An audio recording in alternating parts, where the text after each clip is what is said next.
अस्सलाम वालेकुम everyone, Mirza academy में आप सबको खुशामदीद। हम लोग एमडी के 2019 का पास पेपर कर रहे थे और हमने इसका बायोलॉजी सेक्शन स्टार्ट किया था। इसका पार्ट 1 हमने प्रीवियस वीडियो में कर लिया था और बायोलॉजी सेक्शन का पार्ट 2 हम इस वीडियो में डिस्कस करेंगे। Okay, so the MCQ is the process of replication of DNA.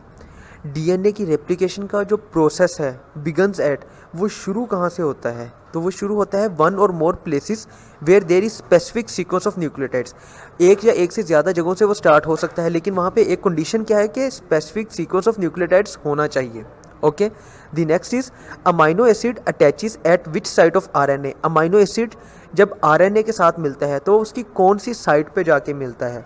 तो वो उसकी 3 prime site with terminal OH पे जाके मिलता है। Okay, the next is microtubules of spindle fibres are composed of a protein. Spindle fibres के जो microtubules होते हैं वो एक प्रोटीन से बने होते हैं। उस प्रोटीन का नाम क्या होता है? उस प्रोटीन को हम कहते हैं tubulin. Okay, the next is the kinetochore fibres contract and spindle और core fibres elongate during. Kinetochore fibres contract होते हैं और स्पिंडल फाइबर्स जो है वो इलोंगेट होते हैं। ये किस फेज के दौरान ये प्रोसेस होता है? तो ये प्रोसेस होता है एनाफेज 1 के दौरान। Okay, the next is cell death due to tissue damage is called. Tissue damage जब होता है हमारे पास तो उसके नतीजे में सेल डेथ होती है। इस प्रोसेस को हम कहते हैं नेक्रोसिस। हमें पता है एपोप्टोसिस जो होती है वो नेचुरल डेथ होती है, एक जेनेटिकली आइडेंटिफाइड डेथ होती है, एक प्रोग्राम्ड डेथ होती है, जबकि नेक्रोसिस जो है वो टिश्यू डैमेज की वजह से जो डेथ होती है। Okay, the next is when a disease is transmitted directly from an affected father to his son. जब फादर से एक डिजीज़ जो है वो सन में ट्रांसमिट होती है, इट इज़ कॉल्ड, उस डिजीज़ को हम क्या कहते हैं? सो हमें पता है मेल से जो है वो वाई क्रोमोसोम आता है, तो इस डिजीज़ को हम वाई लिंक्ड कहेंगे। अगर कोई मदर से डायरेक्टली ट्रांसफ़र होती है उसके सन को, तो उसे हम एक्स लिंक्ड कहेंगे। Okay, the next is epistasis is a relationship between. Epistasis जो है वो किस रिलेशनशिप को कहते हैं? तो वो हम कहते हैं 2 different genes at different loci. 2 different genes के दरमियान जो 2 डिफरेंट लोकाई पे रिलेशनशिप बनता है उसे एपिस्टेसिस कहते हैं। Okay, the next is gene for albinism in man is present on chromosome number. Albinism जो डिजीज़ है उसकी जीन किस क्रोमोसोम पे प्रेजेंट होती है मैन में?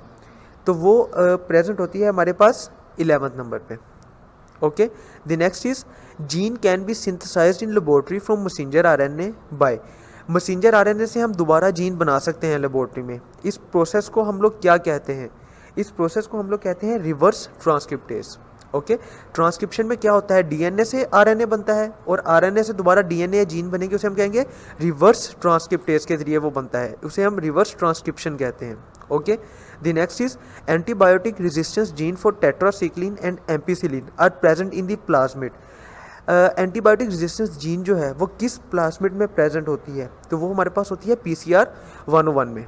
Okay, the next is cloning is a form of. Cloning जो है वो एसेक्सुअल रिप्रोडक्शन की एक फॉर्म है, उसका एक मेथड है, एसेक्सुअल रिप्रोडक्शन का एक मेथड है cloning. Okay, the next is group of interbreeding individuals of particular species sharing common geographical area. एक जियोग्राफिकल एरिया को शेयर कर रहे हैं और डिफरेंट इंडिविजुअल्स हैं, तो इसका जो आंसर है वो आएगा पॉपुलेशन।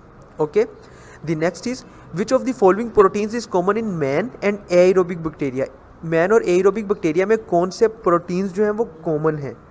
सो हमारे पास साइटोक्रोम जो है वो मैन में भी पाया जाता है और एरोबिक बैक्टीरिया में भी पाया जाता है। Okay, the next is ozone filters ultraviolet radiation from the sun in the upper atmosphere. Ozone की जो लेयर प्रेजेंट है वो सन से जो रेडिएशन आती है उनमें से अल्ट्रावायलेट रेडिएशंस को वापस भेज देती हैं। ठीक है, और ये काम सारा होता है अपर एटमॉस्फेयर में। ओके, सो अल्ट्रावायलेट रेडिएशन जो है वो अर्थ तक नहीं पहुंच पाती।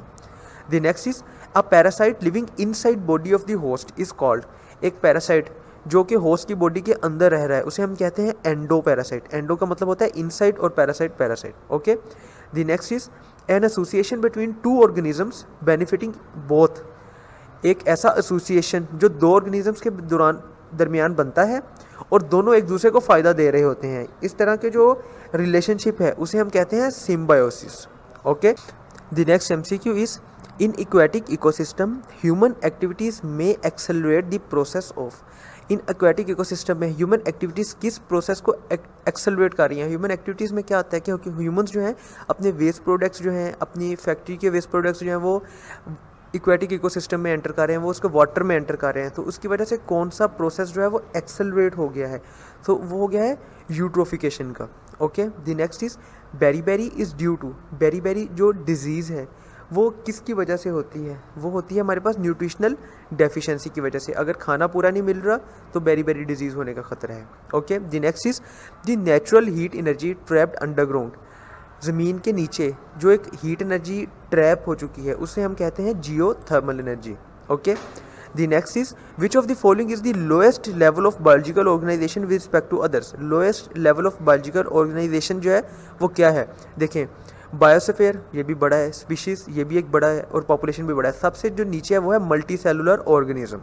ओके, सो ऑर्गेनिज्म सबसे छोटा है इन तीनों में से, वैसे मल्टी सेलुलर ऑर्गेनिज्म से नीचे भी लेवल्स हैं।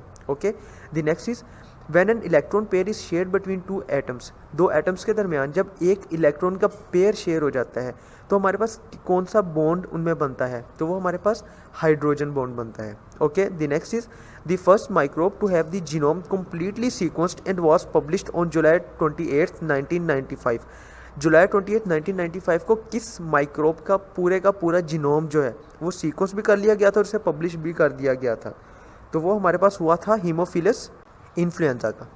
Okay, the next is an activated enzyme consisting of polypeptide and a cofactor is known as, एक एक्टिवेटेड एंजाइम जो जिसमें एक पॉलीपेप्टाइड चेन होती है और एक कोफैक्टर उसके साथ होता है उसे हम कहते हैं coenzyme.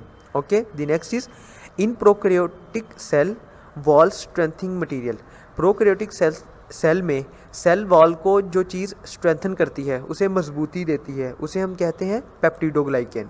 Okay, the next is the entire cell wall of bacteria is often regarded as a single huge molecule और मोलेकुलर कॉम्प्लेक्स कॉल्ड, इसे हम कहते हैं क्या है, sacculus. Okay, biology section ends here and MDCAT 2019 paper also ends here. If you have any question, any query, you can ask in the comment section. Thank you.